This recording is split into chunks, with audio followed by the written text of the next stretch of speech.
Deal dear, feminists don't understand feminism. Let's get going. So, today I had a short conversation with my art teacher about feminism because I saw this tweet. Yeah. Yeah, I'd be a bit shocked if a tweet started randomly floating in front of me as well. And, it made me really angry. Like, really angry. Probably more angry than it should have. So at least we're in agreement that you have very little control over your own emotions. But it did. She told me that I just need to stand up for what I believe in. I've been pretty, just letting it go past me. So much so that you had to make a video about it. Because it just makes life easier. And for the longest time, I've strayed away from the word feminism. And I considered myself a feminist. You could have asked me... I could what you? You could have asked me... Oh, I could ask you... if I consider myself a feminist, and I would have said yes. Roll credits. But I've never, openly used the word unless I was with someone I was comfortable with, because I always thought that people would look at me negatively. I'm still at a loss as to explain why that would be the case. And, I'm done doing that. I'm done. Ever since I watched Emma Watson's UN speech, I have just made a promise to myself that I'm done holding my tongue. I just hope this newfound motivation doesn't end up making you look really stupid. So here's my I'm a feminist because video. Oh. Very late, but better late than never. Better never than ever. I'm a feminist because gender-based stereotypes make me really angry. But feminists love using the gender stereotype of big, scary, aggressive man and tiny, weak, feeble, helpless woman. Because men should be allowed to be emotional without getting judged. Quite. Because women should be paid equally for doing the same job as a man. That is already the case and has been enshrined in law in most countries since 1970. In fact, in Britain it was recently rolled together into the All-Round Equality Act of 2010. I think you're confusing earning with being paid. Men tend to earn more than women because they tend to choose to work longer hours in less sociable jobs. Because transgendered people should be able to go out into public without fear of being hurt or criticized. That's not really an issue for feminism, and is more an individual thing. At most, it's an issue for the trans community to deal with, not feminism. However, I would like to point out that there are several feminist organizations that greatly dislike trans women. It's because women should not be afraid to walk home alone from work, from anywhere. They shouldn't be afraid. Men are 5 times more likely to be the victims of violent assault in their lifetimes than women. I'm a feminist because I don't think men should have to man up if they don't want to. Because defending yourself should be defending yourself.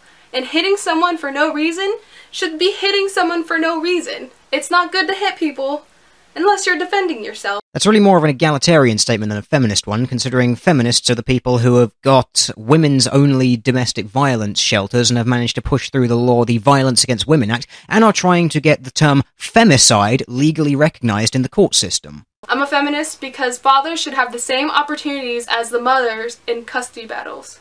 And yet, there are feminists who actively oppose this because they want to keep child custody as 80% female.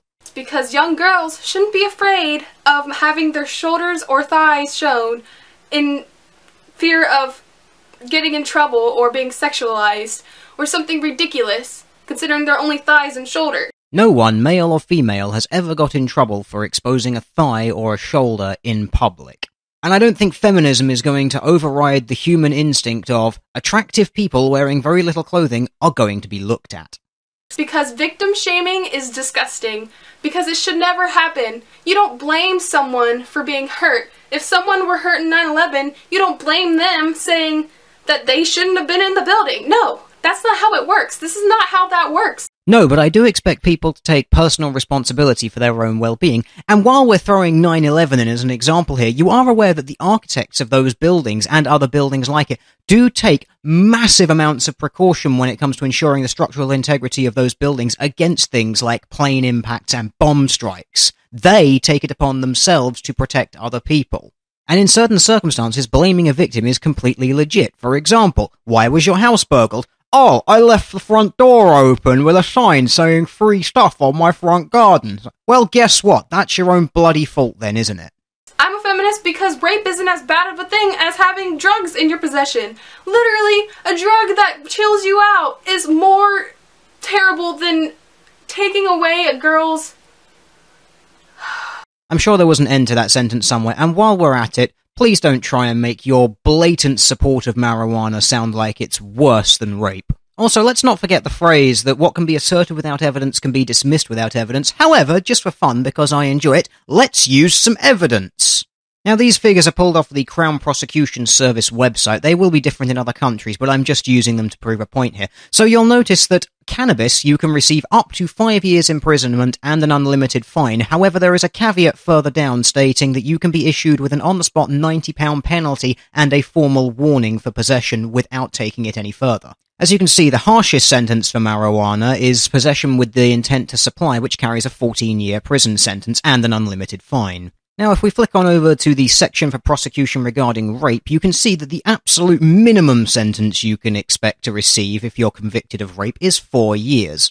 And that's just for a single instance. Should you be found guilty of multiple cases of rape, either against one individual or multiple persons, you can expect to receive a sentence of anything up to 19 years. So now that I've filled in the end of that sentence for you, I think we can see where you were going with it. Because rape should be seen as something bad, and it's not. And yet, false rape accusations can and do completely destroy men's lives. I'm a feminist because I want to be allowed to sleep around if I want to, or I want to be allowed to not sleep around if I want to, and I should be allowed to... Why does it matter who sleeps with who? Why? Judging by your hesitations and speech patterns, and you're asking of why is it important how many people you sleep with, I can only assume that you are somewhat a promiscuous person. However, that is a bit of a snap judgment on my part. There is no one out there forcing you to have sex with other people, or forcing you to not have sex with other people. As to asking why it matters how many people you're sleeping with, well, something about the ever-increasing rate of STDs in every Western country might have something to do with it. The important take-home point here is that there is no third party controlling your sexual activity. You are entirely in control of that. I'm a feminist for many, many reasons. All of those reasons either deeply flawed, outright wrong, or not even feminist issues. And this video was very redundant for me because I had a lot of those things on my Twitter. And yet you still made it! But I'm Still not in control of your emotions? I agree. Feminism has a very negative connotation around it, and I can't deal with the ignorance. If you can't deal with ignorance, you have picked the wrong movement to get behind.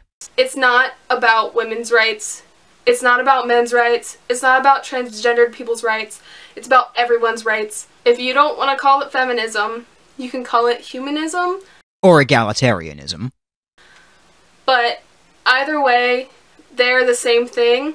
They're not. And there's a small minority of people who are extremists. Are they also not true Scotsmen? And that is not the way we actually think. They are not true Scotsmen. And that is not the way we actually think. It's like everything. Religious extremists are not the real thing. Political extremists, I don't know. They're not the real thing, and that's not how we actually think. And you're taking this minority and making it into something that we all are when we're not. Stop stereotyping us. Just stop. Yes, I agree. Let's just stop here.